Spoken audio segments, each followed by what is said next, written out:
నియోజకవర్గాల పునర్విభజనకి ప్రభుత్వాలు సిద్ధమవుతున్న వేళ శ్రీకాకుళం జిల్లాలో తూర్పు కాపులు రోడ్డెక్కారు. జిల్లాలో అత్యధిక సంఖ్యలో ఉన్న తమకి రాజకీయంగా తీవ్ర అన్యాయం జరుగుతుంది అంటూ భారీ ర్యాలీ చేపట్టారు. ఆదివారం పేట నుంచి 7 రోడ్ల జంక్షన్ వరకు ర్యాలీ కొనసాగింది.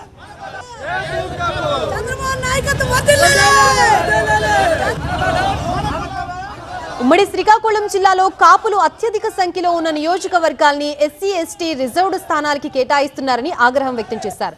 తమ సమస్యలు చెప్పుకోవడానికి జిల్లాలో తమకు సరైన నాయకత్వం కూడా లేకుండా చేస్తున్నారంటూ ఆవేదన వ్యక్తం చేశారు. మా సామాజిక వర్గం ఎదుర్కొంటున్న సమస్యల్ని పరిష్కరించాలని, నియోజకవర్గాల పునర్విభజనలో తమకి జరుగుతున్న అన్యాయాన్ని సరిచేయాలని వారు డిమాండ్ చేశారు. నేను ప్రభుత్వంలో ఉన్నాను.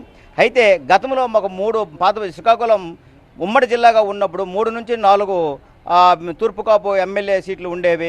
ఇప్పుడేమో 1 సీటే నేను ఉంటున్నప్పుడు నేనేదే ప్రాతినిధ్యం వహిస్తున్నాను. అది కూడాను శ్రీ నారా లోకేష్ గారు, చంద్రబాబు నాయుడు గారు, పవన్ కళ్యాణ్ గారి ఆశీస్సులతో నాకు పాతపట్నం ఇవ్వడం అనేది జరిగింది.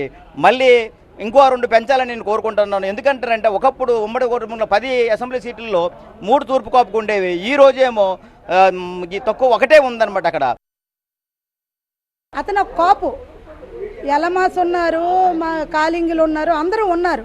రాజకీయ నాయకులు చాలా తక్కువ శాతం మంది ఉన్నారు. కాపులు అంటే ఒకటి కాపు అనేది చులకన అయిపోయింది వాళ్ళకి. నేను జనసేన నాయకులు, వీరమహిళ నాయకురాలను. నాకు ఏంటంటే నాకు ఒక పదవి అనేది వచ్చింది. నాకు ఒక పదవి వచ్చిన దానికి నువ్వే కులమో కాపు కులమో అక్కడ ఆఫ్ చేశారు.